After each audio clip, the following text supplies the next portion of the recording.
Imagine, it's 8:40 in the morning, and you leave a plane you've been sitting in for 13 hours. The sun is nice, because it's up, because you have landed in Japan. Welcome to Alice in Cheshire's honeymoon, which we saved up for 1 year, so you best believe there's gonna be a lot of good stuff in here.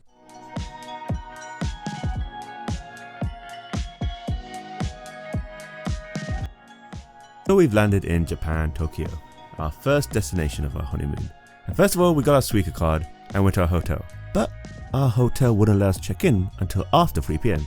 So we decided to set up our SIM cards and get going. And first up was the Shinjuku Gardens. And it was hot. I mean, we were prepared it was hot, but we weren't prepared how humid it was. Maybe we were prepared, but we just wasn't ready for it. I don't know, but it was very hot. And we were suffering from a 12-hour flight to start walking around a garden, open air, no clouds. It was sweaty. It was definitely difficult. We had some 7-Eleven, but it just wasn't enough. The gardens were beautiful, really beautiful. So even though it was hot and we were having a bit of a tough time, probably didn't help that we were tired from the flight, even though we did get our 8 hours of sleep. It was a very enjoyable first destination for us to just kind of get on our feet and see the more cultural side of Japan that isn't just the nerdy stuff that we definitely will get into later. Quick tip that we picked up is when you get off the flight and it's still daytime, do not go to the hotel or anywhere and get some sleep. Just behave like it's a normal day for you and then sleep at nighttime. That would be a great way to avoid jet lag and regulate body clock.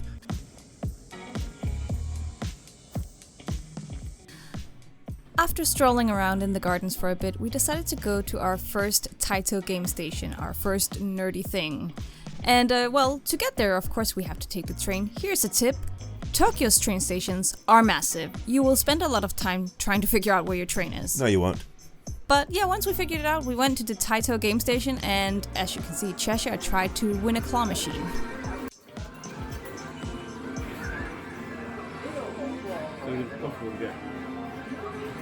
I think you need to push it down somehow. Like get it to grab behind and push it down, maybe? I think they do the green thing then, isn't it? Yeah, they do the green thing. Oh yeah. Grab the green thing. Second try, go. Oh, crap, I got it too.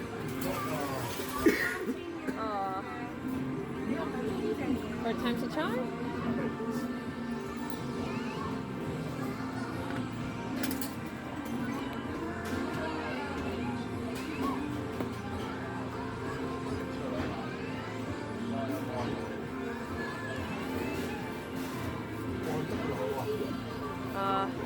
You need us a one of the arms going to the green one. Yeah. That's the thing. That's what.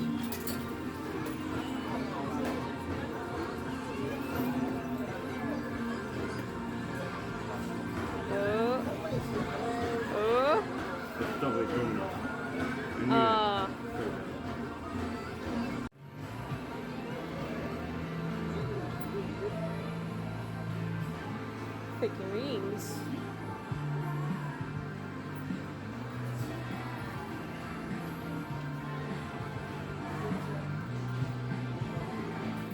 It's not that hard. Japanese train stations are fine. Just look around the signs and know where to go. I don't know what Alice is talking about. Anyways, speaking of stations, this is Tokyo Station. One of the biggest stations in all of Japan. Probably the biggest, I actually don't know. But there's loads of cool restaurants in there and loads of really cool merchandise, a lot of Disney stuff. So we came here because Alice needed to replace her SD card for her camera. So we went to Big Camera. Big camera. And we bought our first ever tax-free purchase. Not a nerd thing, but an SD card, which is kind of nerd, but not the nerds that we are. Since it was our honeymoon, of course we researched good destinations to go, some of them inside, a lot of them inside actually, because it is summer in Japan, we are aware it will be hot. And one of the first places we went was TeamLabs in Tokyo, which, to explain it in short terms, is a sensory experience kind of thing. It has different rooms with different sensory experiences.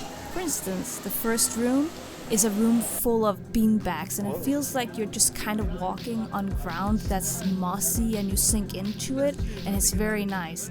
I feel like this is what the Wonder experience before is going to be, you know? Yeah, except.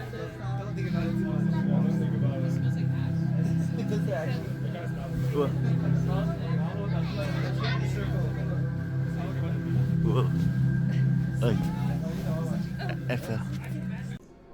Another room that we went to that was really, I would say, enchanting was a room that it had LED lights hanging from the ceiling and mirrors surrounding it. And you go in and it just seems endless, and there was music that the lights reacted to and made different patterns to, and we got so mesmerized we just sat in there for a good 10 minutes, I think. I think this room was very special because you could tell there was people from all kinds of backgrounds, maybe people with sensory deprivation, accessibility issues, in certain handicap positions, but they all enjoyed it the same way, which is kind of difficult to explain. There was really just anyone, anywhere, from any age, any group, any background could really enjoy this room. This was a really cool room. Say hello. It's camera. It's video.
And between each room we walked down a long hallway. One of these long hallways was water. You just walked in water. Which was relieving, really relieving. When it's so hot and all that water hitting your feet, it was awesome.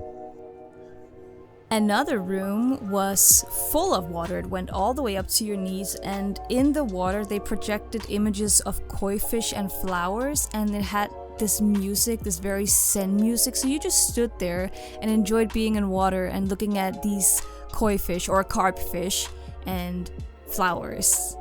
I think this was actually my favorite room. Not because it was hot and there was so much water which made me cool down, but it was just a really cool visual experience. And I didn't expect with lights you can make such a visual imagery, which was really awesome. You can hardly see anything, it's so dark.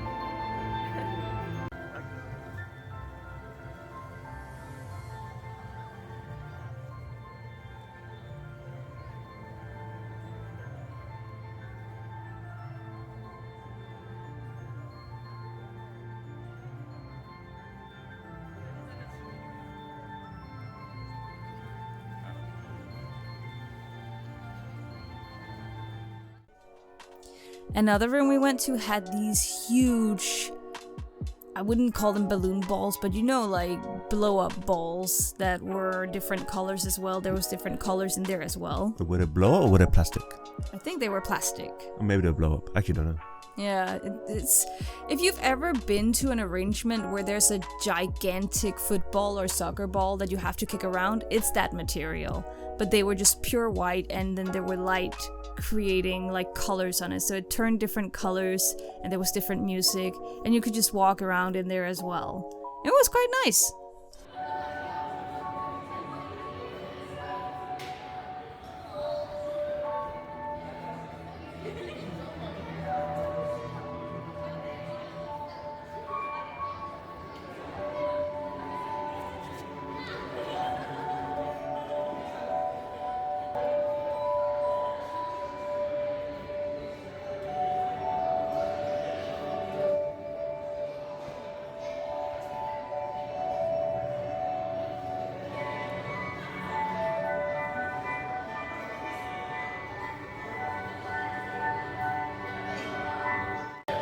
Tell me what you think this artwork piece is all about.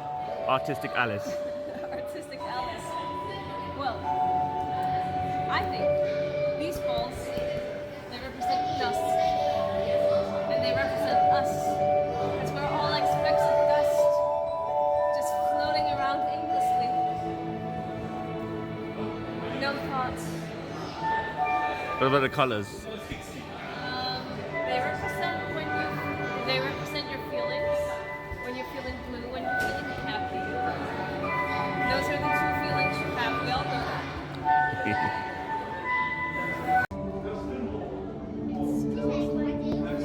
Yeah, it smells very... Yeah. Oh. What's this one? Resulting in the universe of flowers. And you sit in the center. So.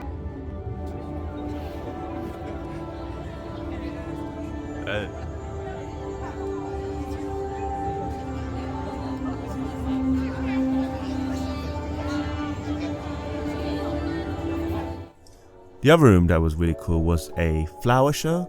I think from the rooftops you could, well, not the rooftop, but from the ceiling, there would be screens. There would be flowers where there were just petals getting pulled apart and just floating in the air. And again, really nice Zen music, very similar to the koi fish, but more visual sensory, whereas the koi fish was more physical sensory. And that was a really nice one, but it's very hard to sit on because you have to lie down on literally tiles and look up, which hurt my back after a while. But what was cool about that area was also that it was a dome ceiling, so when you sat and leaned back and looked up, it kind of felt like you were floating through the area. It was really cool. It was like very nice. Artistic Alice, tell us, in this world of flowers and things falling, what does it mean? Is it falling or are we floating? Oh wow. I don't know what it means. I'm just enjoying it.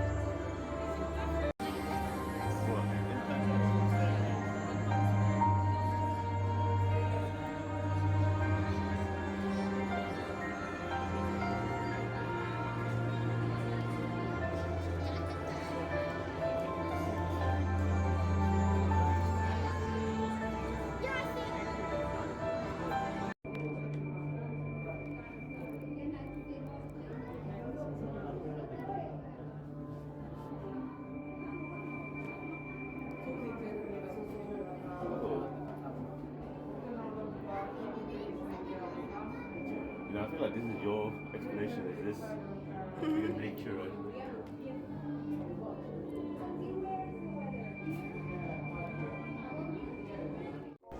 And that wasn't for the inside rooms of TeamLabs. It also had two outdoorsy areas that were garden themed. You want to tell us more about that, Josiah? Well, the first one was a floating garden one, which kind of annoyed me because there was all these people trying to be Instagram influencers posing in front of flowers and just taking up a lot of time. And yeah, they were taking the most, as Alice would say. But they were really nice. They were beautiful flowers. I don't know if they were real. They were hanging from the ceiling and then dancing up and down, which was really cool. And there were also mirrors again in this room, so it looked like it went on for a lot longer than it did. That was a common theme. Even in the koi fish room, there was just mirrors, so it just looked so endless.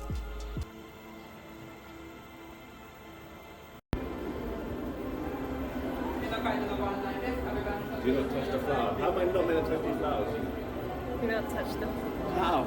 Oh, and they're going up and down.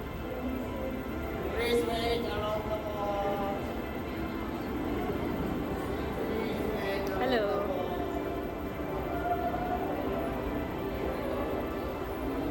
How are you not meant to touch these flowers? I think they mean. Another garden themed room was like a Zen garden. Basically you just went on some pavement and there were these metal bulbs, kind of pear-shaped bulbs.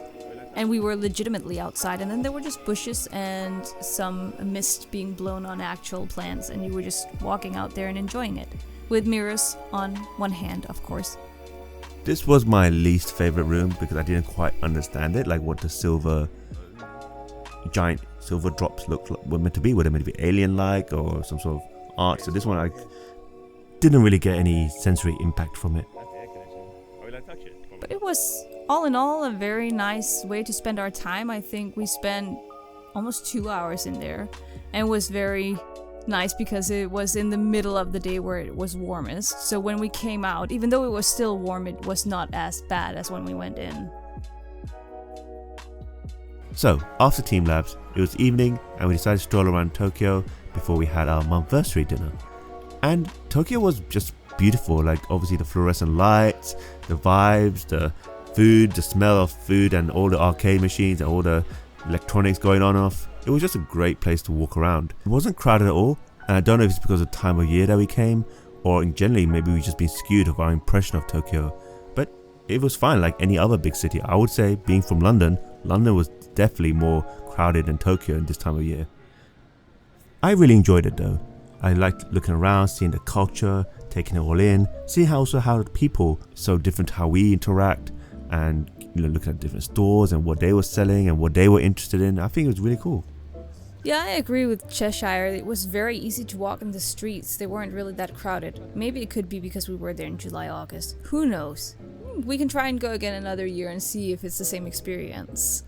The people were very keeping to themselves. Unless you were in a store, then they were super friendly, ready to help you. Not this day, but another day we got lost on a train station, and literally one of the people who were there, like an officer of some sort, walked us to where we needed to be because we couldn't find our way. That's how nice they are.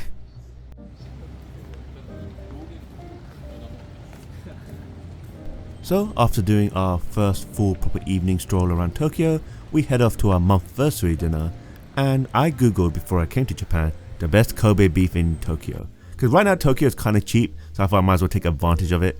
And I found this one, Kobe beef 511. And when we got there, holy... Nani? You will never see beef the same way again. Like, it was the best, smoothest, most buttery, just most delicious beef I have ever had in my life. It was so weird going in there because we got a cubicle to ourselves, and I joked with Cheshire, like, do you think this is where big CEO types just go to discuss in secret what's going on in the office? It looked so upper class, and it was amazing. Speaking of stories for the food, one of the things we got was this soy butter paste thing that apparently it comes from Mount Fuji, and a geisha walks around with it, and that's how it becomes the best soy paste dice thing. After the restaurant, we walked around Akasaka, and again just taking in all the fluorescent lights and all the beautiful imagery around us. There's also this thing with Harry Potter. I think they got the new Harry Potter theatre in Tokyo, and so they were doing loads of promotions for that. And one thing we found out is that the reason there's so much fluorescent and so much lighting in the evening is because they work so late, so they don't want people to feel depressed when they leave work, which was kind of like a dark story behind it, because we were enjoying it, but then realizing it's a bit depressing why it existed. Although I think all major cities are like this now.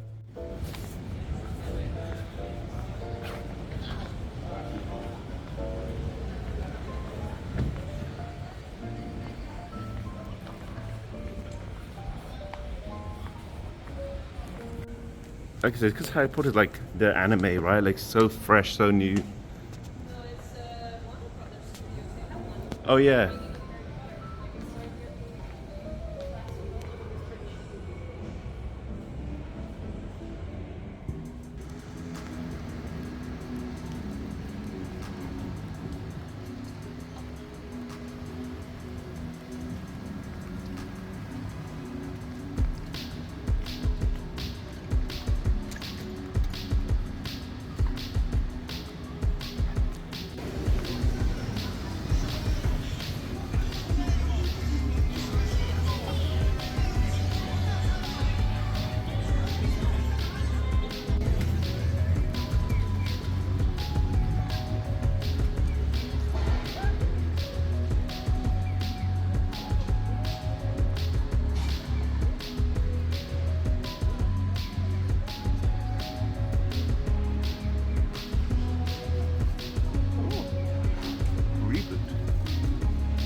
nerd alert, we went to Akihabara to shop any merch, okay? We went to, I think it's called Animate or Animerch, the first one we went to. Animate. It's called Animate, the first one we went to. And it's, 6 floors of just anime stuff. It's merch, it's books, it's DVDs, it's Blu-rays, it's CDs. It's weird anime child, which for some reason is kind of popular there.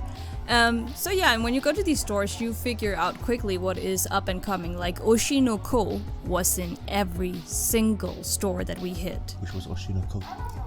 Oshinoko is that new reincarnation anime. Oh, the one with the horse? No, not the horse. The one with the guy who reincarnates as the son of his idol. Yeah, that's Oshinoko. It's kind of weird when I was walking around these anime stores that the ones that are popular in the West, like My Hero and Demon Slayer, they're not as popular, or there's other things more popular than those. So I would say Vanguard is really popular, Vocalo is really popular. Other ones, of course, it was in Japanese, so we didn't know, but it was really cool to see that they had different interests of what's popular for them. But don't get me wrong, Demon Slayer, My Hero, Jujutsu Kaisen especially, are still very, very popular in Japan. Also, being in stores like Animate really made me wish I knew how to read Japanese, because they just have so much manga. Like, obviously manga is from Japan, of course they will, but it's kind of like when you go into a bookstore and there's books everywhere. This is a manga store, there's manga everywhere, and there are mangas that I really want that are difficult for me to find in England and even in Denmark, where I found them there in every single store, and it's like, yeah, but I won't be able to read it, so that's kind of sad. Generally, if you're a anime fan or a video game fan, Akihabara is probably the best place for you. I went to the shop called Super Potato with Alice, and I really liked it because it had really old school games like Atari, Nintendo, NES games that you would never ever find in the UK. Obviously, they're all in Japanese, but it was just really cool to see like some crazy-ass concepts of games, which I really liked. And then if you go to the top floor, Super Potato, there's actually an arcade area where you can play games from the 70s and 80s, and also there was a giant solid snake. All of it was all really cool. We really wanted to support the shop. I think Alex bought something. I couldn't really buy anything though, because they're in Japanese and most of these games you can't play outside of Japan.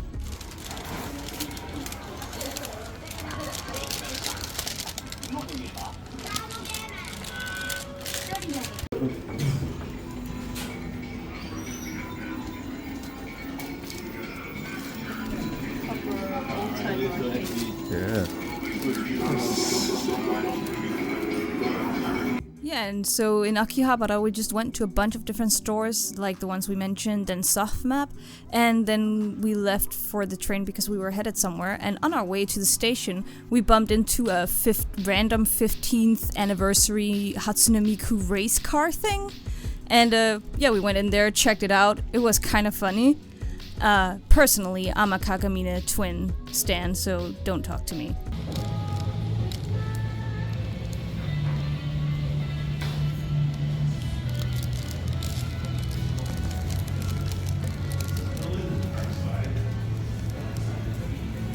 But then we took the train and went to Kirby Cafe. More on that in another video. The Kirby Cafe was near Tokyo Skytree, and near Tokyo Skytree there's something called the Tokyo Solomachi Mall. I don't know if that's right, or maybe it's the Tokyo Skytree Mall, but it's just a mall with so much stuff.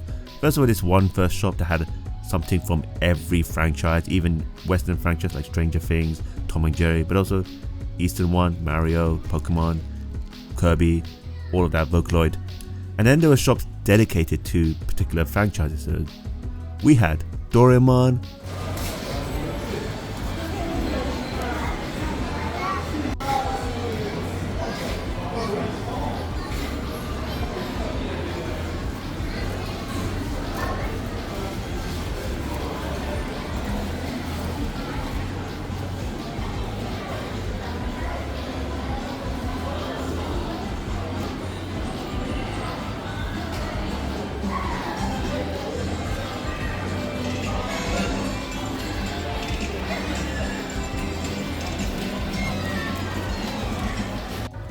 Pokemon,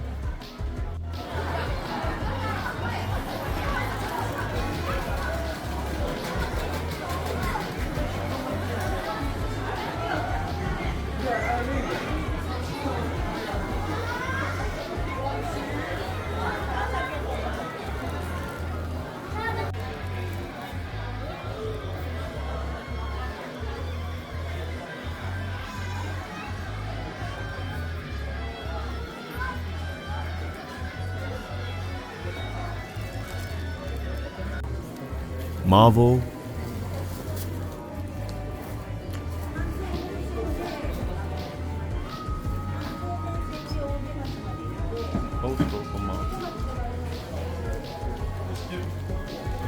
The Jump Store, so particular shonen anime such as Demon Slayer, Jujutsu Kaisen.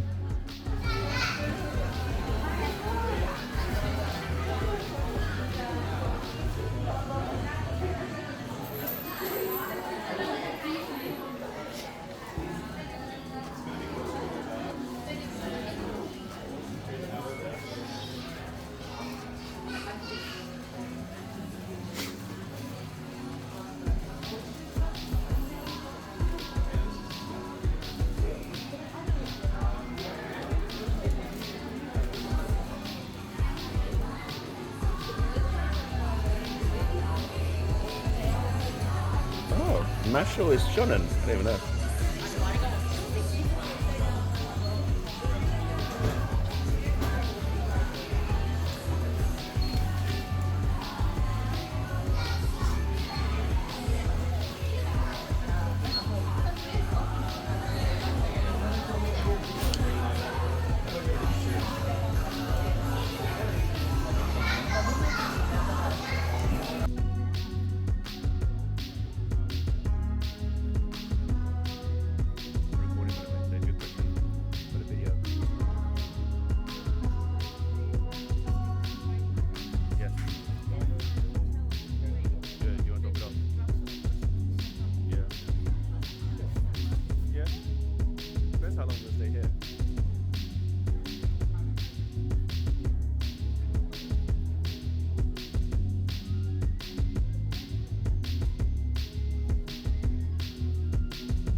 We just went on another merch haul. We thought we did loads in the animate and all the anime stuff in Akihabara, but we went crazy here. And after that, we just spent and looked at all the crazy stuff around, and we had all these bags and ready to go home. And what do we see outside the Tokyo Skytree Tower Mall? Totoro, Totoro, do, do, do, do. Well, not just Totoro, but all the Studio Ghibli stuff. Mostly Totoro though. And we took a picture with the Totoro statue. That was fun. That was cute.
And so we did our own shopping haul there, brought everything back because we just were getting really tired from shopping and realized we just want to see Tokyo now, not just shop anymore. And so we dropped our stuff back at the hotel and then went back out. Somehow, we ended up going to an arcade when we went back out, but I think it was because we found out that the trains don't go around the clock. Our last train to catch home was around 11, so we went somewhere kind of close to our hotel and just strolled around, and a lot of things were closed, and the things that were open were mostly these crane game places. So that's what we ended up doing, and then we went back.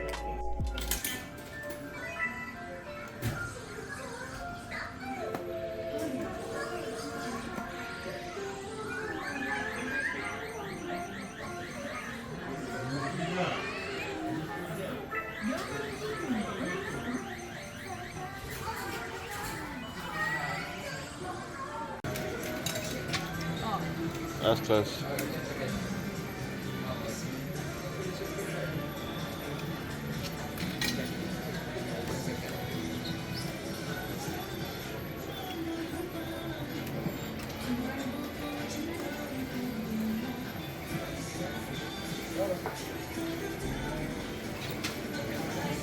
Come on.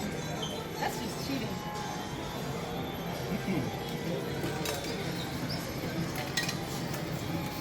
This is how they get you.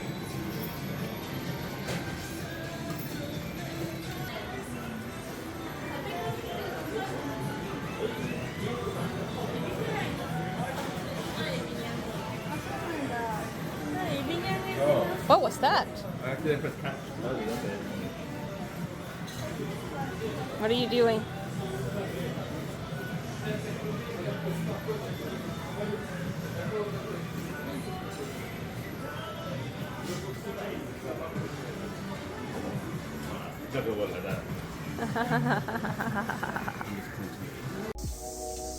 Next day, day 4, we went to meet up with some friends with lunch, and then we head off to Tokyo Tower, which was pretty impressive. I think I preferred this, just how old school it looked, than Tokyo Skytree, but Tokyo Skytree looks really cool. We heard that this is more worth your money than Tokyo Skytree. We never paid for any of those two, because we weren't really interested in going up a tower. We went to a park, heard the cicadas just screaming. I really felt like I was in an anime. It's just crazy how similar anime cicada sound and the real life cicada sounds are. I guess not hard to copy, but it was just a bit surreal. I thought this was really cool. Yeah, and it was another... I don't think we even know the name of this park, but it was just across from Tokyo Tower, and we were like, let's just walk around this area now that we're here. And so we did, and it was a very lovely walk. Again, a very nice park. Super quaint.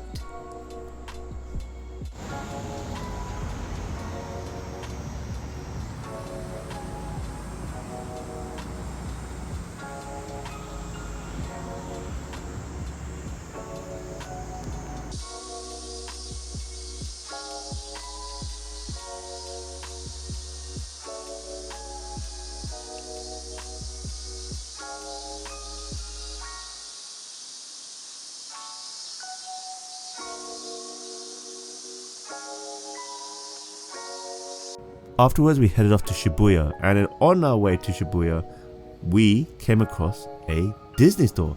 Now, there's a thing with Disney in Japan. They are in love with Disney. It's, for them, my friends were saying, their big event when a new Disney show comes in. And for them, anime is like another Saturday morning cartoon. They said to us, we don't get why you guys love anime so much. And it's similar for us. I don't get personally why they would love Disney so much, because for me, Disney's like a Saturday morning cartoon, like, oh, it's another Disney film, great, nothing like exciting, but they go crazy over Disney. And the Disney shop was amazing. It was 3 floors, not very accessible friendly, but loads of cool, unique stuff that you probably wouldn't get in the West.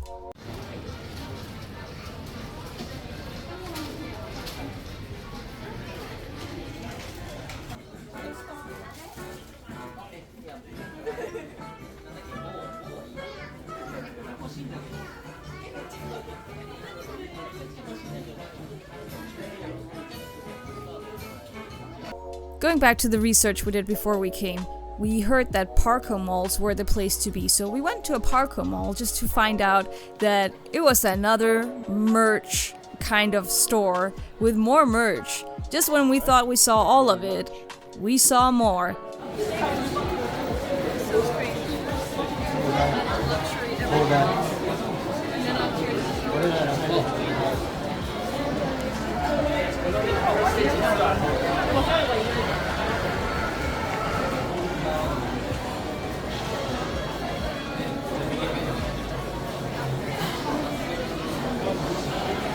Here there was, there was a Nintendo store?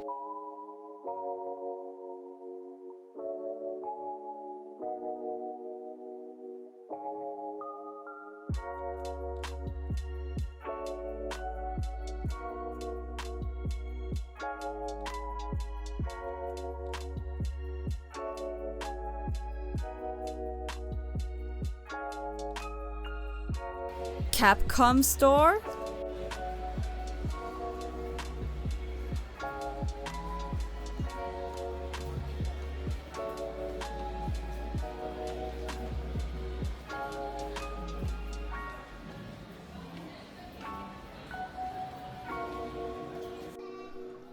Pokemon store where we designed our own Pokemon t-shirts. That was mint.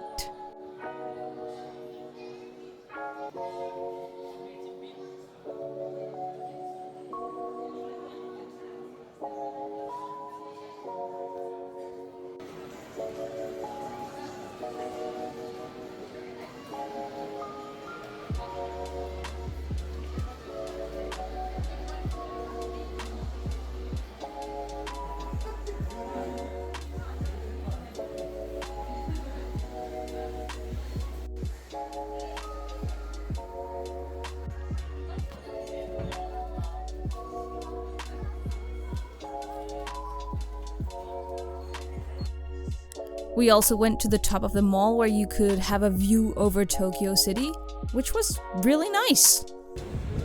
Very harsh city, isn't it? After the Parko Mall, we walked around a bit more and explored Shibuya. Shibuya, I think, was a really cool area. I mean, it's one of the most popular areas to be in Japan. If you go to Tokyo, you have to go to Shibuya. There was lights, there was so much noise, there's so much culture, so much character. There's all these independent stores as well as commercial, typical mainstream stores. It was a great place. You really get the vibe that this is the place to hang out in Tokyo for people at least our age.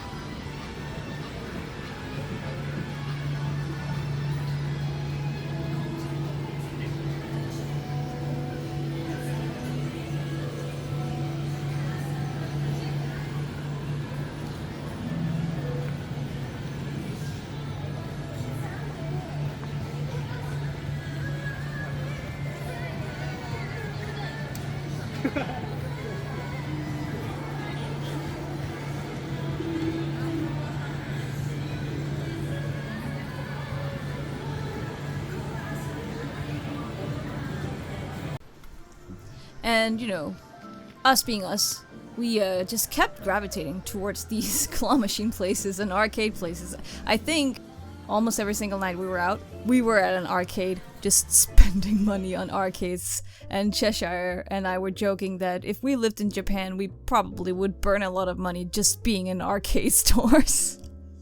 So we were walking around Shibuya in the middle of the night, and then we saw the famous 4D cat, which I was so excited. I thought, oh, it'll probably have something different by now. But no, there's this really cool 4D cat on a billboard who jumps between different billboards and it looks like he's popping out of the screen. It was awesome. I seen this on Instagram. I thought, oh, they would have changed it by now to something else, but no, it was there and it was mega cute.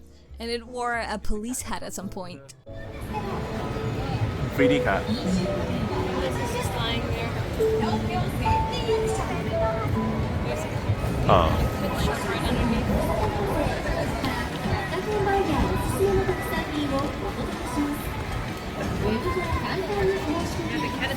Yeah, the cat's still kind of cute.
I would say though, Shibuya is very, like say, commercial, so you wouldn't get like the real authentic traditional stuff, but you get like the modernization of Tokyo.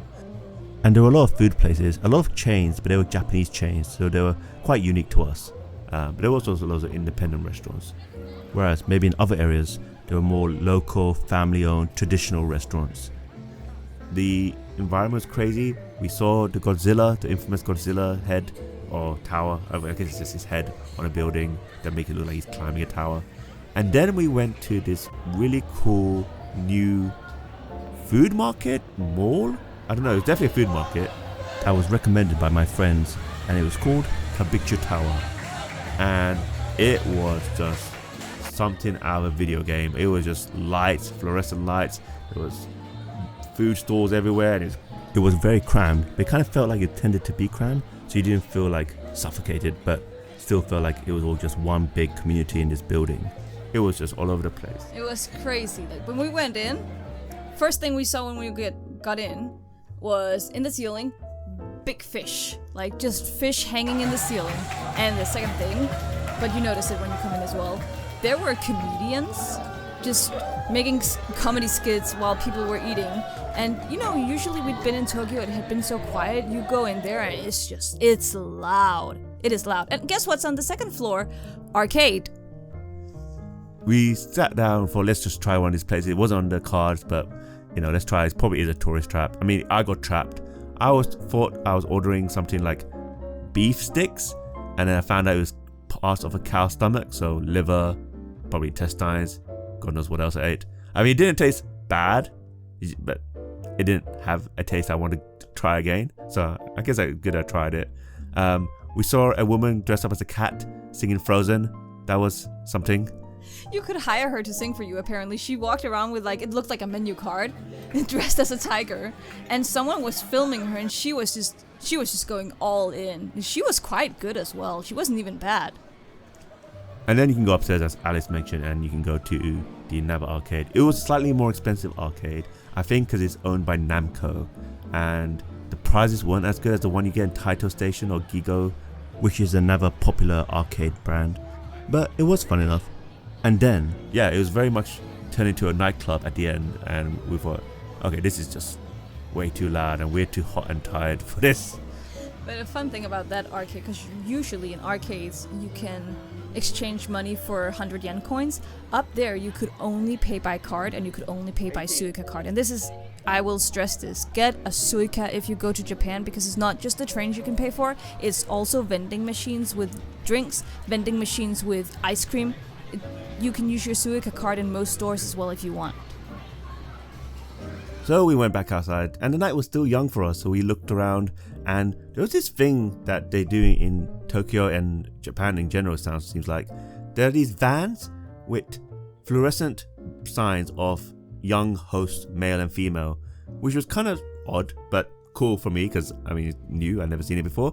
I think it was just advertising who are the boys and girls in their host clubs and how much they cost, which was really cool. And I wish actually, if I had the balls to try out a host club, because it's not sexual or anything, you just go and talk to them, but I think it'd be awkward because their English would be really bad. Because one thing to be said, in Japan, English isn't that great. You probably have to use Google Translate, show them what's on your phone and whatnot. But yeah, those signs were really something. Yeah, and the cars, first time I saw them, I thought they were advertising bands because they're playing music.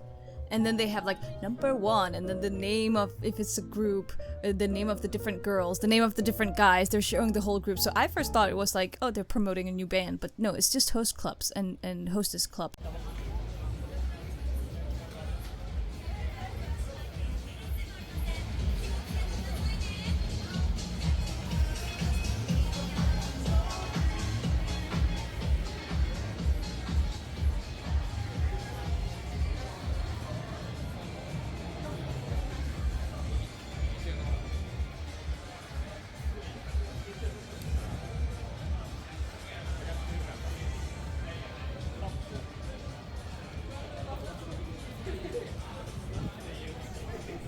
And then we found one of these alleyways that I really loved. I mean, one of these things I really wanted to see in Japan in general were these really cool alleyways, were really small, but they had all these like family owned or unique independent businesses, mostly alcohol businesses.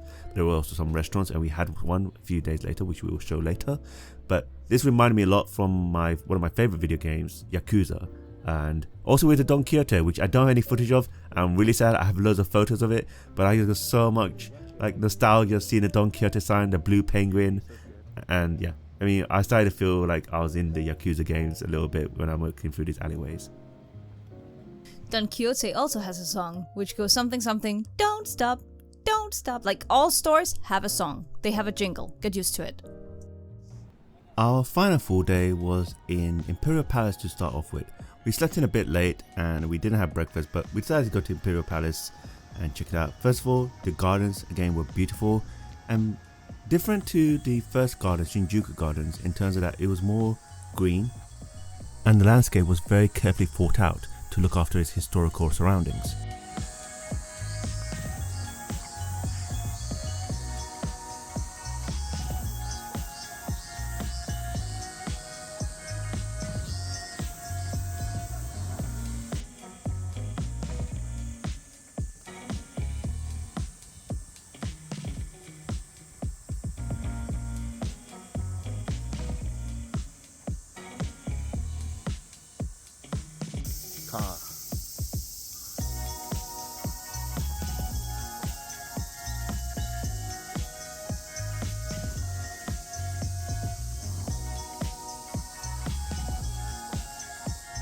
It was genuinely beautiful. There was a beautiful lake, which was my favourite part of the park. It had koi fish, carpfish, I'm not really sure what you call these ones, but they were just beautiful, and one of them splashed at me, but I didn't mind it. It was just really zen and really relaxing to walk around. A lot like Shinjuku Gardens, but more shelter with all the trees around, and very more aware to protect its history, whereas I believe Shinjuku Garden was a bit more modern, a bit more thought out in terms of its landscape to make it more accessible friendly.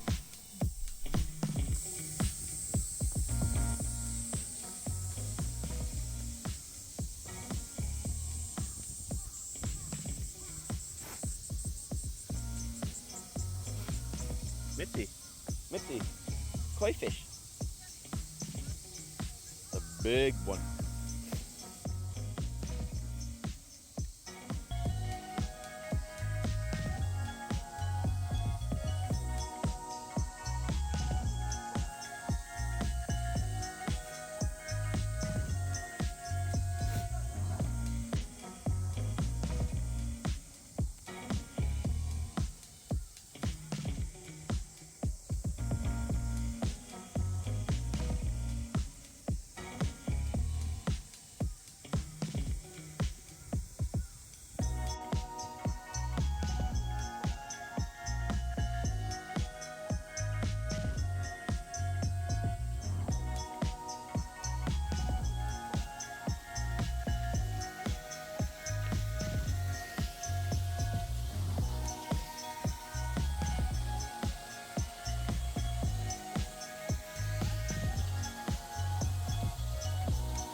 In this Imperial Palace garden, like the Imperial Palace is there and the Imperial family still live there, so another difference is when you go to the Imperial Palace gardens, you do have to have a back check. And they did have a place where there was shelter with like fans, so there was a place where you could cool off in the gardens itself, which there wasn't in the first garden. It was just all outside, all fresh air.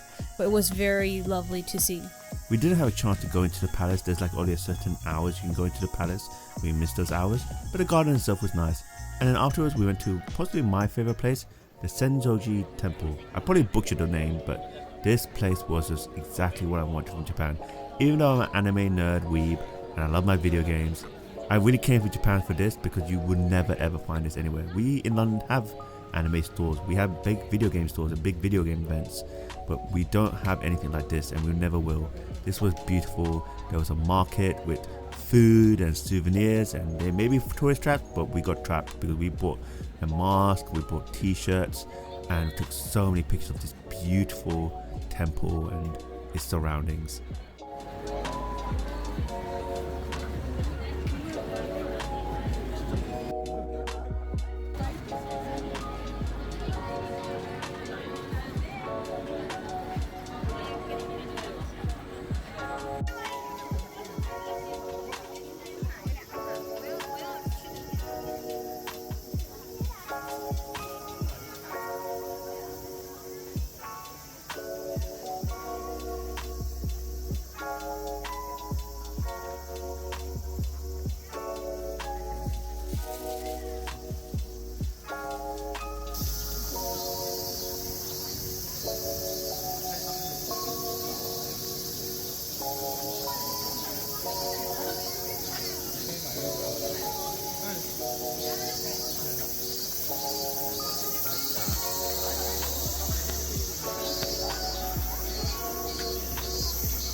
Yeah, like Cheshire said, it had so many shops, and I can imagine when it's Matsuri time that these shops will just be flowing with people, and even then, like, everyone there, or not everyone, but so many people there were wearing kimono, because you can rent them to go in there and be in the kimono in this temple. So you saw so many people in kimono. One of them was a Japanese girl, and she had her picture taken. She had like a traditional umbrella and everything. It was so nice, and you could go inside the temple and see behind a glass wall like a Buddha statue, and people could pray to it. So it was very nice. It was also one of my favorite areas. We also went after this temple. We went to this pancake place. It was so good. Coffee Con, which is a franchise in Japan. I guess it's their version of Starbucks. It was really good. The Tokyo one is a lot better than the Osaka one. Just a hint. But yeah, it was a great area. And one tip I would give about the Senso-ji Temple, there's loads of things around the big giant temple. There's like little mini shrines that nobody was going to, which was a bit sad because I think nobody really noticed them. But if you look at them, there was really just traditional Japanese shrines, and there's so much history there. And you just wish you can learn kanji just to understand what the shrines about. There's models in each of them, different models, different types of gods maybe. It was absolutely beautiful. I think they represented maybe the Meiji period, but yeah, I wasn't sure myself, but it definitely came from maybe the 18th century, 19th century.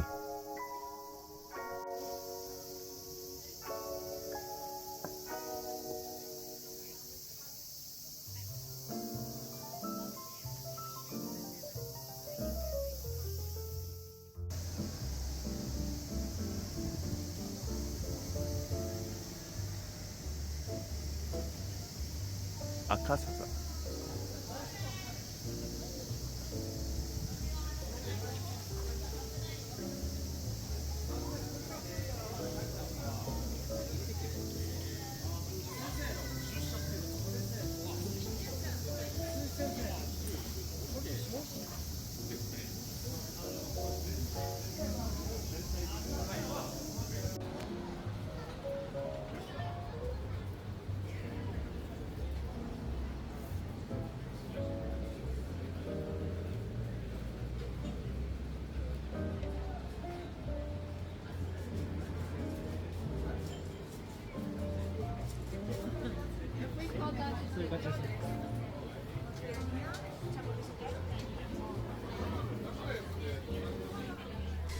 I wanted to try and go to Harajuku because it's one of those places you hear about, so we went after we'd been at the temple, but because it was late, we went to Harajuku and it was empty. It's like at night it's just dead. I don't know, maybe you should try going in the day if you go. I definitely want to see it in the day and see if it's different, but there was nothing there at night, which was a bit disappointing, so we decided to go back to Akihabara. Because we're nerds. Because we're nerds. And then, yeah, we ended up in some alleyways again, like the lovely, lovely alleyways, and we had some food in one of these alleyway restaurants, like some beef on skewers.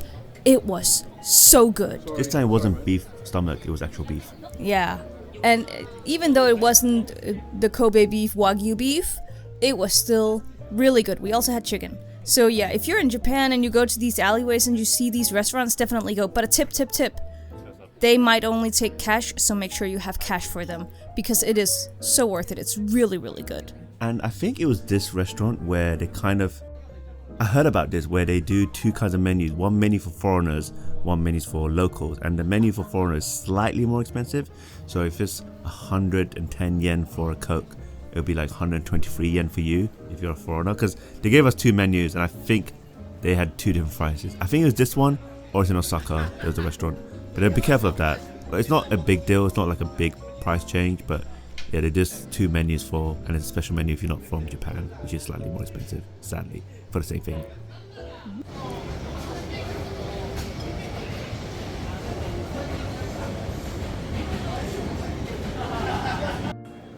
Fun fact, when you go on one of these train stations, they all have a different jingle, which was kind of cute, kind of fun, but yeah, maybe you can catch them all. And also, one thing we forgot to do is that each station in Tokyo, you can get a stamp in your book, and we bought a book specifically to collect these stamps, and we need to get a single stamp.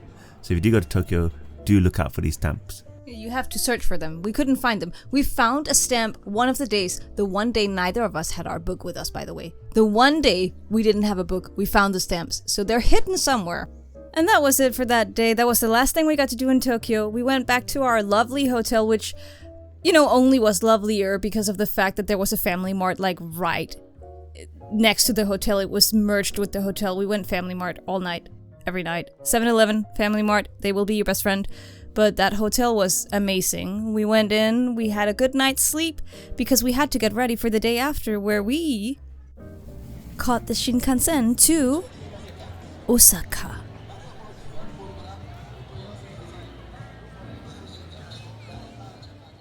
Thank you guys so much for watching our video. If you liked our video, make sure to give it a like. And if you like what we do, hit the subscribe button and ring the bell. See you guys in the next one. Bye!